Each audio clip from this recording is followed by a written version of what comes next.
Babu Owino amevunja ukimya wake kuhusu tukio la kutishiwa na mwakilishi wadi wa Kileleshwa Robert Alai katika mkahawa mmoja barabara ya Lenana, eneo la Kilimani, jijini Nairobi.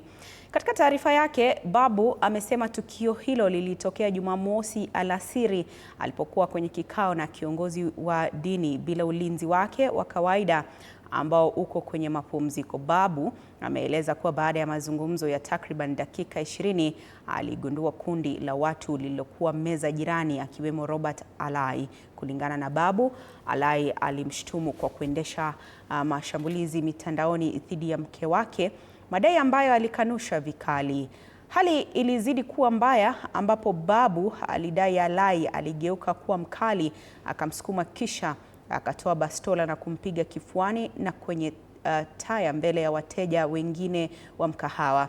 Baada ya muda mfupi, Babu alisema Alai alimwagia maji usoni, jambo lililosababisha umati kukusanyika.